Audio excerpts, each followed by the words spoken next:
Hello and welcome to another episode of the Revenue Revolution podcast sponsored by Jointflows. Today we are joined by Adam Weeks. Adam is a sales leader over at Bigtincan. He's big within the sales enablement space. And interestingly enough, is also an Army veteran as well. Adam, welcome to the show. How are you? Yeah, good. Thanks everyone for having me on. It's great to be here, and yeah, hopefully this podcast can end up to the rest of them that they so no pressure on me. Awesome. So let's get straight into it, Adam. I guess a good place to start is to put a bit of color behind your background for our listeners. So talk us through your journey so far, how you've got to where you are, and yeah, let's hear all about that. Yeah, sure. So as you mentioned, my name is Adam Weeks. I'm sales lead at Bigtincan, but never started my career here. Next year it'll be 20 years ago that I joined the British Army when I was 16. So I've given my age away there. And was in the army for many years, traveled to different parts of the Middle East, across Europe, which at a young age really sort of, I guess, give me a bit of structure to life, I guess, in a way. And then I've been in SaaS sales for probably close to 10 plus years now, working in, I guess, boiler room type environments, to calling out of the yellow pages. Anyone doesn't know who they are, go and Google it. They're now artifacts, all the way through to, fast growth startups to enablement solutions, helping all different types of companies. So I guess it's been an interesting journey, and I'm sure if I wrote a book, it probably wouldn't be that boring, but plenty of other stories to go with that. But yeah, I've been at Bigtincan almost 4 years now. Yeah. And I was the first sales rep on the ground here in EMEA for them back in 2020, just before COVID hit. So which seems like a distant memory away, but here we are, still going strong, and yeah, great to meet you both. Awesome. Well, welcome to the show. So a good place to start is along that journey. So a couple of interesting things you said there. Being the first man on the ground within EMEA, and obviously now leading the team within EMEA as well. Talk a little bit about that journey. What's that been like? What kind of changes have you seen as well? Yeah, so I didn't actually realize that I was going to be that sort of first person right back at the beginning.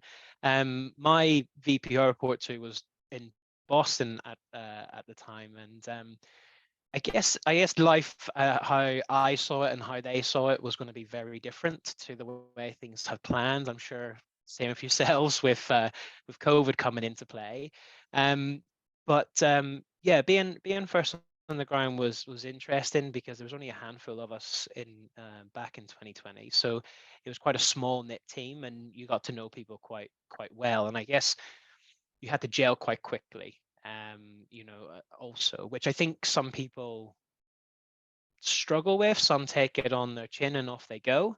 But I guess it was a bit of a sink or swim type scenario. And then obviously with COVID coming in, luckily enough, being able to work at an enablement company, having a solution that helped me, it just was able to keep me grounded, keep me interested, and ultimately help me, sort of book meetings, close business. And as we've come out of it and transitioned, people have gone from, well, we need one solution, to we're not sure if we need this now, to, oh no, we do need this. It's been an interesting few years.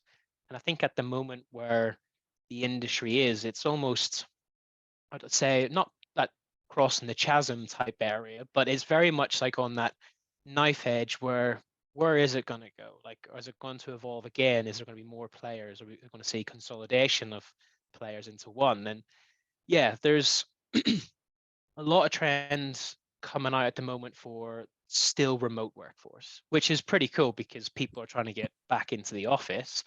However, there's still those people that are out there, like I am. I'm working from home today, and I'm probably going to see a customer too tomorrow, so I'll need my stuff with me. So it's still a little bit turbulent, I think, probably be Yeah, the best word to say. I agree with you, and I think that Yeah, no. there's still quite a lot of companies trying to find the right ratio between in office versus at home. Yeah. But to go back to your first man on the ground experience, like what was it like to get started? Like, how did you get to go and implement your strategy, understand what the status was, and then go find the first new clients? I Yeah. just So before Mick was also the first man on the ground, which is why I'm so interested. Yeah.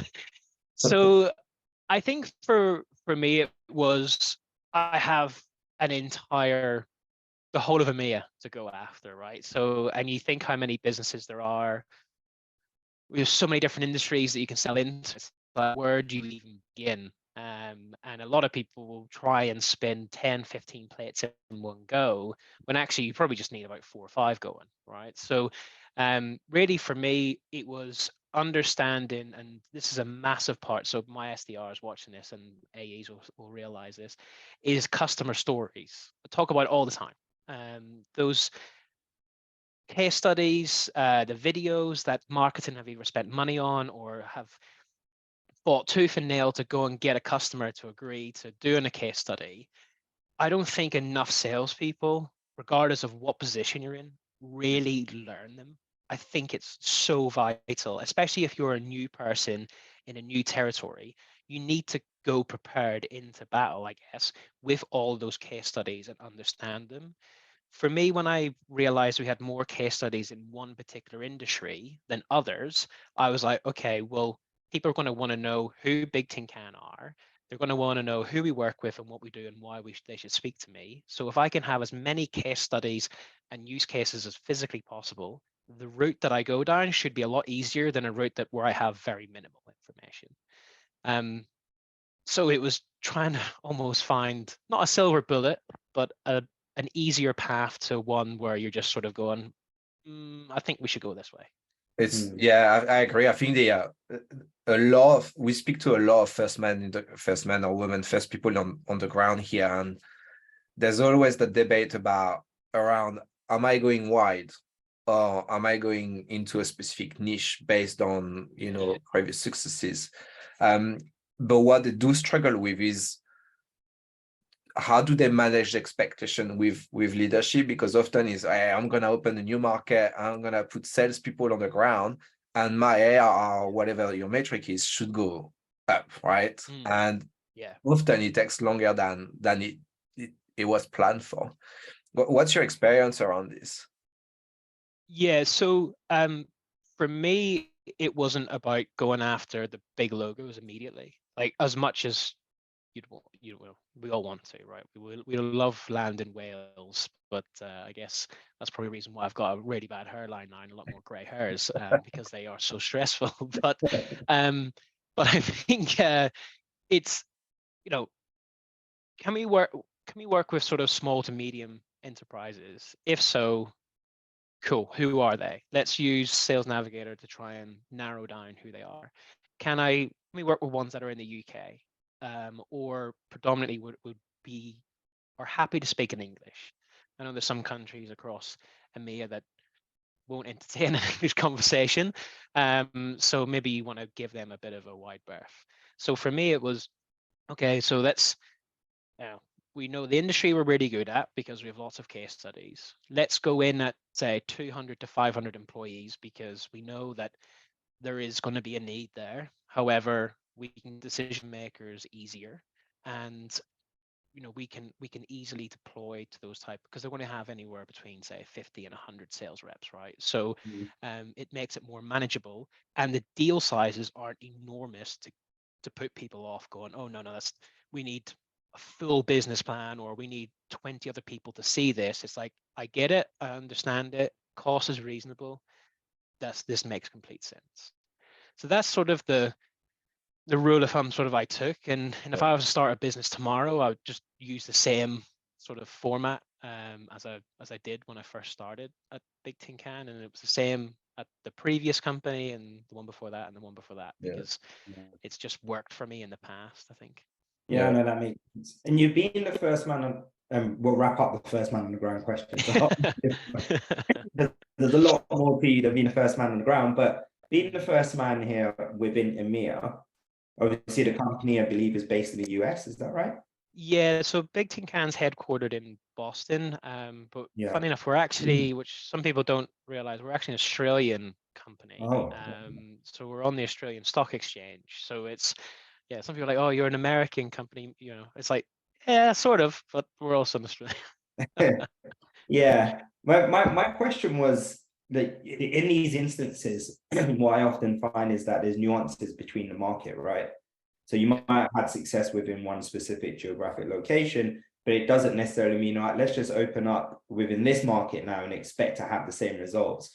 So what did you do to adjust to this? Because I appreciate what you said about having these case studies, and these stories are always vital to have, but there's specific nuances that occur between market to market, and sometimes it can be your downfall because it just means that it doesn't translate as well, or sometimes it can be great because it's like, hey, you're only on the cusp of it here, there's so much more to go. So how did you adjust to that, and what was your experiences like?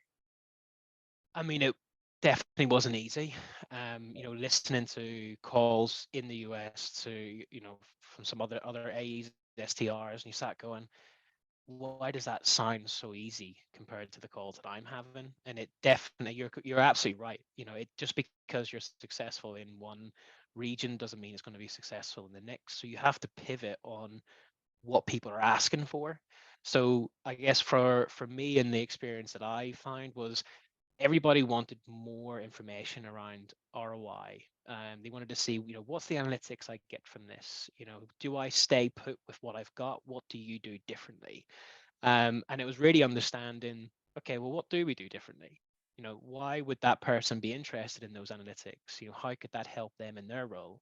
So for me, and now, you know, the team is experiencing this, you know, across EMEA at the moment, is where people are becoming more interested in enablement solutions.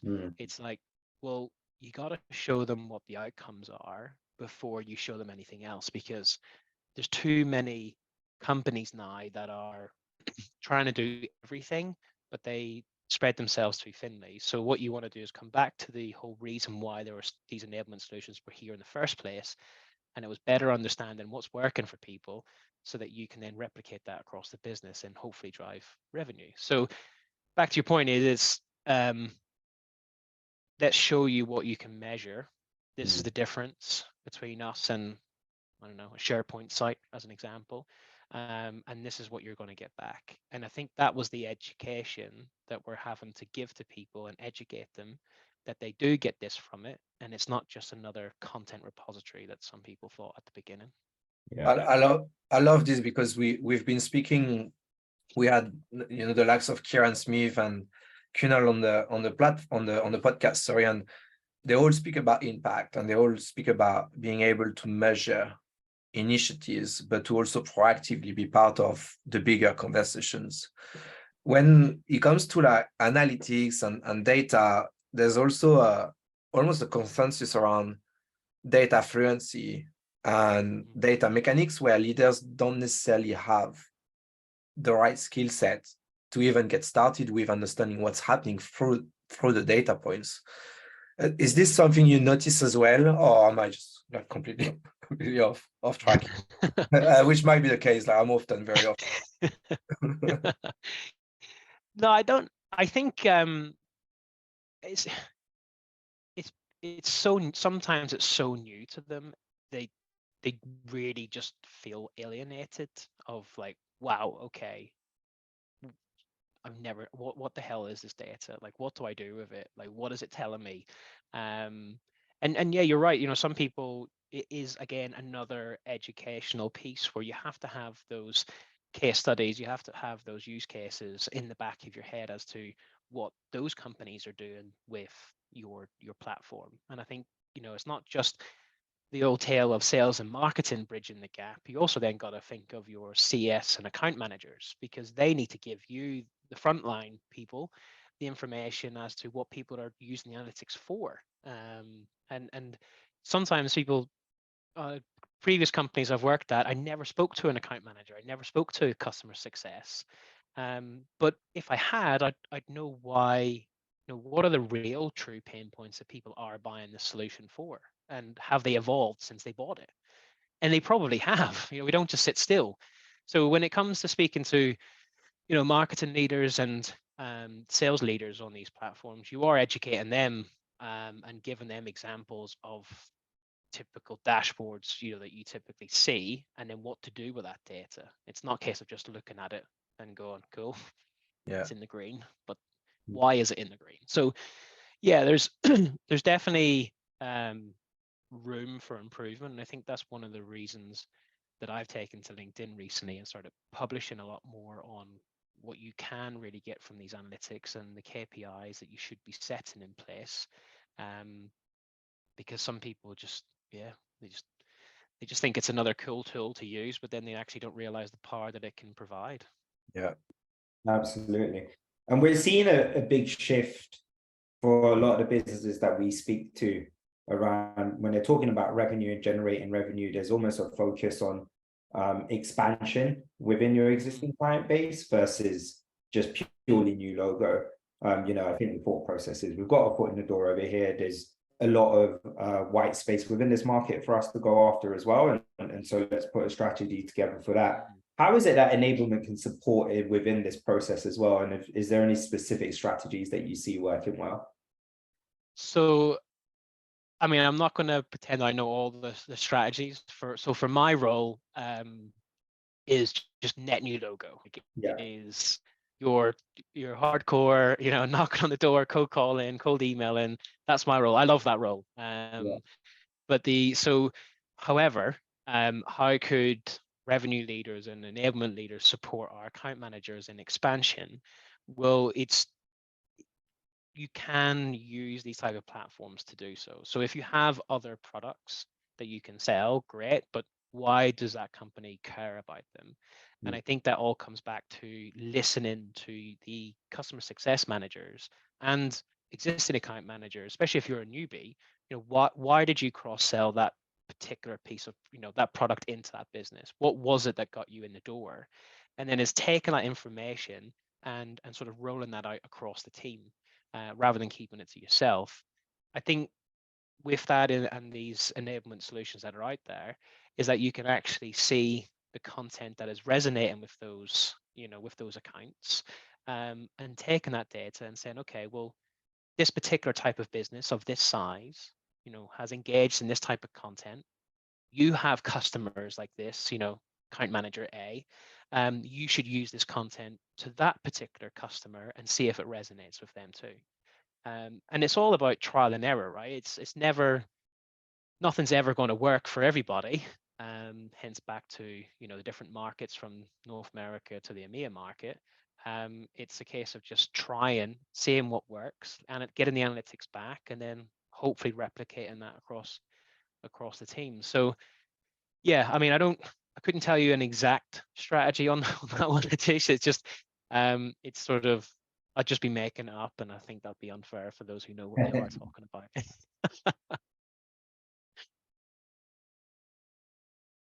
I think you're on mute. Sorry, guys.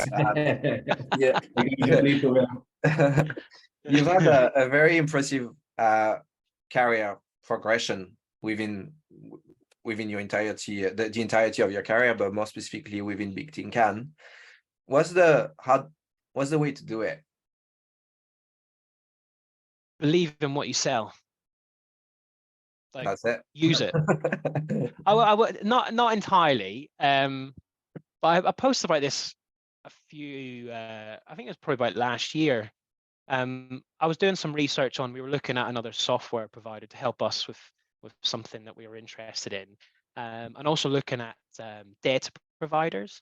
And I said, one of the questions I asked anybody who's trying to sell me is, well, what's your experience with your tool? And you can always hear in someone's voice if they're sort of lying or they're just over exuberant because they're trying to make up an idea as to like how good it is when actually they're not using it. So for me, when I just got myself right into the solution and understood how it works, which then allowed me to believe in it because I was seeing the real life actions back from the solution itself. So I think believing in it, comes across in your emails, it comes across in your calls, comes across in your demos, but also being accountable for all of the actions that you've taken to get to winning deals, right? So, you are going to follow up at that time. You are going to say this on that call. You are going to show that particular part of the product. You're setting out your agendas correctly and you're doing your follow-ups correctly. And I think, by doing that consistently over and over and over, and gaining the experience, it just allows you to elevate yourself within the business, which then opens up different paths for you as you stay here and helps you progress within the company. And I think having the army background has helped, with discipline, honesty, and confidence. I think plays a part. So not one thing in particular, but if you're selling software, anybody listen to this, like if you're selling software and you don't use it, you're just not helping yourself. Yeah, you got to drink from your own Kool-Aid. Exactly. Up in America, I believe. Great, that's a great bit of insight. A question I wanted to ask you as well is, obviously as a sales leader within the space, and in specific with your view being in the same company for as long as you have, what changes are you seeing within the selling process or the buying process, as it were? And once again, what strategies are you putting in place for your team to overcome these barriers? Yeah. Like, I guess the whole of LinkedIn has been talking about, there's more people in the buying journey, right? There's far more than probably we've ever had in the history of selling, I think. Gone are the days of just knocking on someone's door, selling them something and walking off. But because you don't know where people live anymore because they're all at home. Well, that's part of the problem. No, I think, where businesses have really like, the CFO has to account for every dollar. The CRO needs to account for every dollar, as well as every individual. And every manager then needs to be accountable for each of those individuals and what they do within their roles, right? So we have seen deals slow down because more people have got involved. So now you got to think of multi-threading. You got to think of why you're multi-threading, why you're speaking to those people. Can you speak to those people? Are you going above your champion? Or are you going around your champion? It's so many things. It's like it's almost like walking through a minefield half the time with some of these deals that the people are in. It's just a case of, I guess, managing people's expectations on what you typically see. If I was selling to you, it'd be like, yeah, well, we typically, and you're a sales enablement leader, it's, well, we typically see marketing leaders, sales leaders involved in this, but also the CFO involved in this, because we could consolidate many platforms, we could enhance many platforms, so you want to get better dollars for the solution that you bought at the beginning. Yeah. So there's definitely more people involved. There's definitely more questions around like adoption of the solutions. How can we get better adoption? There's also like, what are the analytics do we get back from this? Like, what can you show me that I've never seen before? So we're seeing a lot of that as well. People really wanting to completely dissect the solution and then go, okay, we get everything. We're now going to piece it back together and we'll roll it out.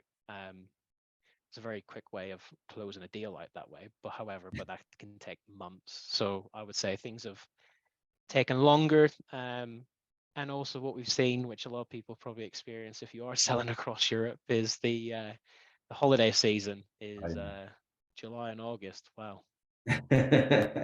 Just wow. Take your time, guys. Take your time. Yeah. I mean, it's made me think maybe I should take the whole of July and August off myself. Yeah. But no, I think, I tell the team, one of the things I tell my SDRs is, if you're calling on a particular individual, you can't get through, hang the phone up and call back for the sales leader. Because at the end of the day, that sales leader is going to have to be involved in this deal because it's going to affect his sales team. So hang up, call the sales leader back. If they don't answer, call the sales operations team. They're going to be involved too. So on one company, depending on how big they are, you could actually put 4 or 5 calls into different areas, because enablement solutions and other platforms out there just don't affect one department. It could affect 4 or 5.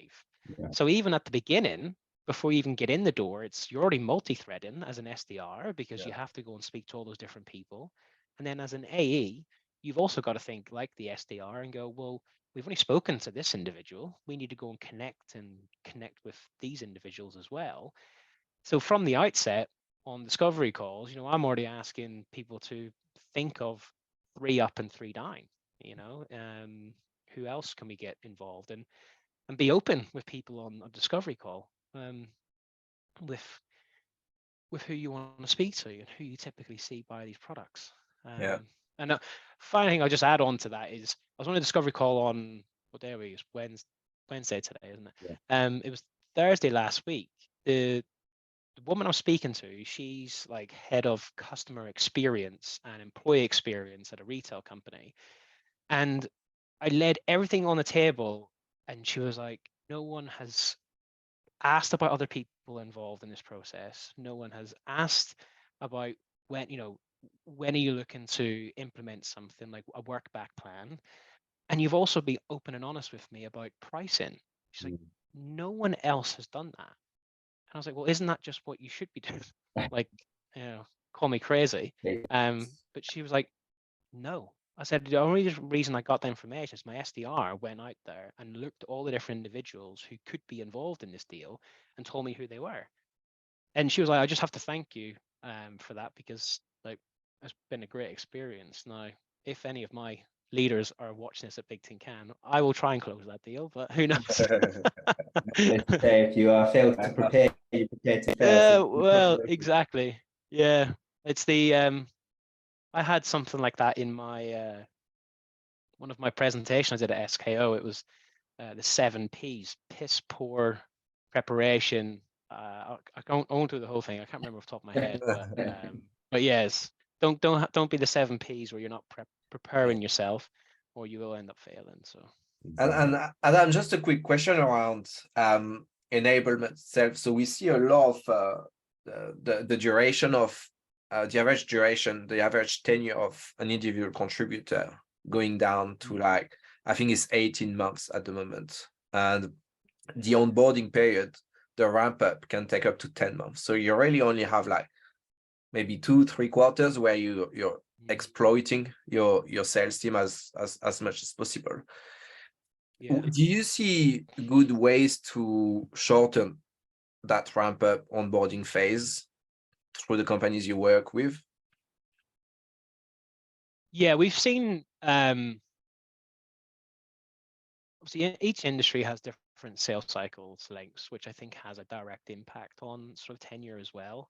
I think, for example, if you're an enterprise AE and you're doing sort of 6-7 figure deals, like it's a lot harder to keep hold of those people because the sale takes so long, right?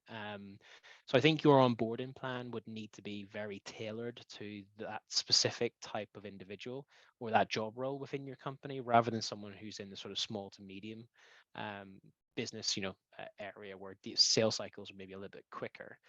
What we typically see people that I've worked with and that people are asking for is, can we have a solution that tailors itself to those individuals based on the learning paths that we set out? And I think that's what it all boils down to. It's not every onboarding for each person is the same as the next. So we onboarded one of our SDRs back in December. We wrote out an entire new onboarding program, and the feedback that she had was, I'm so glad that it was video based rather than text based, because it's my attention span isn't as great as it is anyway. But the videos, the questions, the quizzes, the video assignments that are all sort of dotted amongst it kept me on my toes, because I wasn't sure when the next quiz was coming or when the next voice note I had to leave was coming, because I had to really immerse myself into the training. So learning paths is huge. The type of the way you set out your courses also needs to be looked at, or your curriculums. Just do not have people sat there for an hour watching a video. Like it just won't work anymore. We're at home. I have 2 dogs, and I have an almost 3-year-old, like running around the house on a Friday. So if I was to try and do training on a Friday, like the door will just fly open, and it's like that BBC guy where his kid runs in. I have had that happen. You just can't see him because I'm on a standing desk. But it's just all about the engagement, and with the type of tools that are out there now, that you can see where people drop off in the engagement. So make it shorter. Yeah. And then replicate that across the team. It's these tools are becoming so sophisticated now, and I'm not even mentioning about AI and all that stuff, because that's it's another ball game. But it's making it easier for us to really understand what's working and what's not. And people are going to end up running out of excuses, unfortunately. But there's tools there to help you. And if you're on the fence, you should definitely reach out to a company, to be me, and I'll be able to help you a bit more. But yeah, you can't hide anymore. I think it's a good thing, but it's also it can be a bit daunting, I guess, for people who are receiving the training in this case.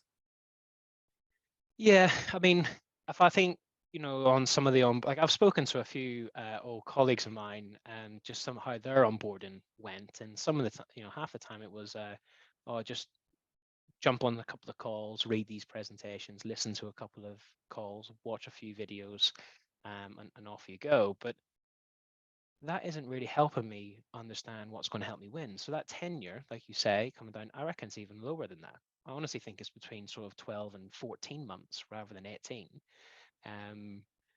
Just because people are not being engaged, and a lot of companies forget, once you're through the onboarding process, what about continuous learning? Yeah, exactly. Why are we not doing that? Why? And it's not just about, we need to keep our SDRs on their toes and new cold calling techniques or new email techniques. It's the AEs need the support, the managers need the support, because the world is evolving. Like we just spoke about, deals are taking longer. There's more decision makers in it. So how do you pitch your product? Is it the same way you pitch your product to a sales director? Is it the same way you pitch it to the CFO? Is it the same way you pitch it to, and the list goes on. So yeah, if people aren't doing that yet, it's gonna keep on getting worse. Yeah. It was a very long answer. Apologies. No, that was good. That was Very good. insightful. Thank you. So we are almost out of time. So we do have a bit of a closing tradition on this podcast. So the final question that we ask is, in your whole career to date, what is your favorite memory so far? My whole career to date and my favorite memory. Can I have 2 or Go for 2. just the one? 2? Okay. All right. I think closing my first proper enterprise, like 7-figure deal here at Bigtincan, I think that was a really proud moment. And actually, over the top of my shoulder, you'll see the bottle of champagne that's not empty, by the way, that's up there as a memory to that deal coming in.